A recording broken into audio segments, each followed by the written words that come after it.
अस्सलाम वालेकुम रहमतुल्लाहि व बरकातुहू। Welcome back my new video. दोस्तों आज अभी रूम के बाहर ही निकला जैसे हमारे दो दोस्त यहाँ पे मौजूद हैं और उनसे मिलते हैं। सबसे पहले कि उनसे बात करते हैं। एक नेपाल से हैं और एक बांग्लादेश से। अब सिचुएशन ऐसी बन चुकी है कि हिंदी में बात करूँ या नेपाली में या बंगाली में, तो अब बात तो ऐसी करनी होगी कि हमें लोगों को समझ में आ जाए, है ना। पहले मिलते हैं उनसे, फिर बात करते हैं। ओहो, अस्सलाम वालेकुम। कैसा हो हजुर? सन्चो हुनुहुन्छ? मस्त। मस्त छ, ठिक छ। के गर्नुहुन्छ यता यार? यस्तै छ अब कतारमा, अहिले कतारको हालतै डाउन भएछ। अब कामकाज छैन, त्यस्तै बस्यो हो रहा? त्यस्तै छ। कैसे हैं भाई? ठीक है भैया, क्या हाल है? ठिकठाक। हजुर का नाम की हो? म राजुनाथ, राजूनाथ। नेपाल सुदूरपश्चिम। तो हिंदी में तो सब समझते हैं, इसीलिए हिंदी में बात करना बेहतर रहेगा, लेकिन नेपाली में अलिक कुरा गर्नुपर्छ। ठिक छ। कति वर्ष भयो यहाँ? कतारमा मलाई भयो 17-18 वर्ष भयो। 17-18 वर्ष। ओहो, अहिले अलि ऊ छ, कतारमा हालत अलि डाउन भएर कामकाजको समस्या साह्रै। समस्या छ है? ठीक हुन्छ फेरि अलिअलि। हमारे बांग्लादेश से हैं। क्या हाल है भाई? ठीक है। और आपका नाम क्या है? मेरा नाम मुनीर है। मुनीर है जी। आप बांग्लादेश से हैं? बांग्लादेश के। चलो माशाल्लाह। कितना साल हुआ आपका यहाँ पे? मेरा ज़्यादा नहीं है, लेकिन वो मतलब एक्सेल नहीं हुआ, 7-8 महीना हुआ। अच्छा अच्छा। कैसा चल रहा अभी? अल्हम्दुलिल्लाह। चलो अल्हम्दुलिल्लाह। बंगाली में अगर बात करेंगे तो फिर समझ में नहीं आएगी बहुत सारे लोगों को, और अगर नेपाली में बात करेंगे बहुत सारे लोगों को समझ में नहीं आएगी। लेकिन अगर हिंदी में बात करेंगे तो सबको समझ में आएगी, क्योंकि ये हिंदी जो है सब जगह चलता है, हर कंट्री में इंटरनेशनल हो गया। इंटरनेशनल हो गया ना। हाँ, इसका दूसरा हिंदी हो गया। इंग्लिश का दूसरा हिंदी हो गया। सही। गांव से हैं, हमारे शहर से हैं, हमारे मुल्क से हैं, तो हमारी बहुत करीबी ताल्लुकात रहते हैं, और क्योंकि हमारा मुल्क ही वही है तो हम ज़्यादा समझेंगे अपने मुल्क के बारे में और यहाँ के बारे में। आपका कितना साल हो गया यहाँ पे? 18 साल हो गया। 18 साल में आपने क्या कमाया और क्या खर्च किया और क्या बचाया, ये हमें एक्सप्लेन कीजिए। वो ये है कि अब बचाने के लिए तो वही कमाया, जितना कमाया उतना नहीं बचा है। वही घर बनाया, भाई बहन का शादी किया, थोड़ा घर घरेलू मिल गया। अच्छा। बच्चों लोग का पढ़ाई, महंगाई भी उतनी है ना। ये अच्छी वीडियो है। लेकिन एक चीज़ है, मैं जो देखता हूँ ना, मैं देखता हूँ कि मतलब अपना नेपाल का अभी हालात ठीक नहीं है। मैं जहाँ तक देखता हूँ, मैं जहाँ तक जानता हूँ, इसलिए हालात ठीक नहीं है क्योंकि अभी रिसेंटली 4 महीना पहले जब मैं मुल्क जा रहा था, मुल्क जाने के टाइम यहाँ पर वोडाफोन का जो एग्रीमेंट था, अभी कॉल करने के लिए नेपालियों का भी मसला है, और वो छोटा मसला नहीं है, बहुत बड़ा मसला है नेपालियों के लिए।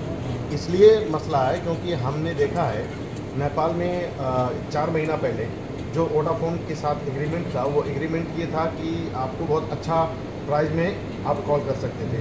1 रियाल में 20 मिनट मिलता था, है ना। मुमकिन 1 साल मिला है, मुमकिन 1 साल मिला है जहाँ तक मुझे अंदाज़ा है। लेकिन अब अगर देखा जाए तो अभी आने के बाद, जब वेकेशन से मैं वापस आया, तो अभी आने के बाद अभी 1 रियाल नहीं, 5 रियाल में 7 मिनट मिलता है। अब बताइए हमारे नेपाल की हाल है, हमारे गवर्नमेंट पे। अब यहाँ पे आदमी की सैलरी कितनी होती है? कितनी होती है? 1000-1500 होता है ना। 1000-1500 में हमारी सैलरी होती है। 1000-1500 में हम अगर 1 रियाल के हिसाब से अगर हम काउंट करें तो हमारा बहुत सारा पैसा खर्च हो जाता है। बहुत महंगाई है। बहुत महंगाई है। अपने नेपाल में कोई बिज़नेस नहीं है, अपने नेपाल में कोई गवर्नमेंट का बिज़नेस नहीं है। अपने नेपाल में बाहर आने के लिए जो हम लोग हैं एग्रीमेंट बनाते हैं, एग्रीमेंट जो हमारा होता है वो 1000 से 1200 तक का होता है, उससे ज़्यादा नहीं होता है। सही है ना। तो इसके लिए हम लोगों को ज़्यादा प्रॉब्लम होती है, क्योंकि हमारी गवर्नमेंट ही एग्रीमेंट ऐसा करती है। गवर्नमेंट ऐसे है ना, परराष्ट्र ऐसा करता है ना। हाँ, एग्रीमेंट ऐसा कर देता है पहले। और अगर कंट्री को देखा जाए, जैसे बांग्लादेश हो गया या इंडिया हो इंडिया गया, को देखो, या कोई और मुल्क हो गया, फिलीपींस को देखो। हाँ, उनकी एग्रीमेंट मतलब मजबूत होती है, स्ट्रांग होती है। वो एग्रीमेंट आपको 1000 पे नहीं बनाएगा, उनको चाहिए तो 2000 से ऊपर चाहिए की एग्रीमेंट होती है, ताकि आदमी को मेहनत भी करे, काम भी करे, और उसको अच्छा पैसा, हाँ, उसको पैसा भी मिले। फिलीपींस से 2000 से ऊपर ही है। हाँ, अभी सोचो। नहीं भी देखो, फिलीपीन लोग 2025-3000 से आगे हैं। और नेपाल में एक चीज़ और भी है, अगर कोई भी पढ़ा लिखा हो ना, अक्सर पढ़े लिखे भी होते हैं, ऐसी बात नहीं है, बहुत पढ़े लिखे होते हैं, लेकिन गवर्नमेंट के ही बेसिक पे उनका मामला बिगड़ जाता है। एग्रीमेंट ही वैसे होती है ना, गवर्नमेंट हम लोगों के लिए क्या काम करती है। लेकिन क्या कर सकते हैं, अब हमारी मजबूरी है कि हम बाहर से कमाने, अपने मुल्क से बाहर कमाने के लिए आए हैं। जो भी हम कमा सकते हैं, जो भी हम ले सकते हैं, वो हमारा ही काम है, कैसे भी करके अरेंज करना है। हाँ। अभी नेपाल में आप देखोगे बहुत कम लोग हैं जो काम करते हैं, नहीं तो बाहर सब जाके काम करते हाला हैं। बहुत है उधर, देखो एयरपोर्ट में देखो भीड़ लगा हुआ, दिन हाँ। का दिन वहाँ जितना आदमी आता है ही नहीं। नेपाल में बुजुर्ग लोग है बस, बुजुर्ग गाँव में है हाँ, ही नहीं। कोई नहीं। 500 रियल में जितना सामान खरीद कर सकते हैं, अभी 1500-2000 रियल में वो सामान खरीद कर नहीं सकता है। नहीं सकते। नहीं सकते, बहुत सब महंगा। कुछ महंगा है, महंगाई बहुत है। सब कुछ महंगा है अभी। और सैलरी वहीं की वहीं है। वही है, हर शख्स की एक अपनी मजबूरी है, और ख़ासकर तो अपने नेपाल की सबसे बड़ी मजबूरी है, क्योंकि रोजगार नहीं है, रोजगार नहीं। भ्रष्टाचार ज़्यादा है, हाँ। नेतागिरी ज़्यादा है, बहुत politics ज़्यादा, है, बहुत। politics है। जो भी- अगर नेपाल इतना कोई बड़ा कंट्री नहीं है, बांग्लादेश का इतना, पाकिस्तान या हिंदुस्तान हाँ, की इतना बड़ा, छोटा सा। छोटा है, खूबसूरत है, अच्छा है, लेकिन लोग बनाने नहीं देते। गवर्नमेंट जिनको बनाना है वही खाते हैं। कमीशन आता ना लोग। हाँ, कमीशन आता है, वो लोग खाने पे तुले रहते हैं। ऐसा मालूम होता है कि नेपाल को जब तक हजम नहीं कर जाएंगे तब तक उसे छोड़ेंगे नहीं। जो हम लोग सफ़र से आकर अपने मुल्क से इतना दूर आकर कमाते हैं। अभी देखो नेपाल में बहुत सारे लोग बाहर जाते हैं, यूरोप हाँ? यूरोप ज़्यादा जाता है, ज़्यादा जाते पढ़ा हैं। पढ़ा लिखा लोग सब यूरोप जाता है। नेपाल में तो है ही नहीं कुछ। जो अच्छा खासा पढ़ा लिखा है वो लोग यूरोप, अमेरिका।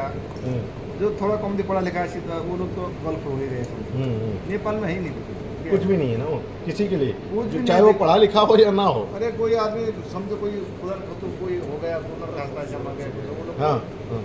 इधर उधर लेके जाने के लिए भी आदमी है नहीं, पूरा हुआ है हम्म। बस।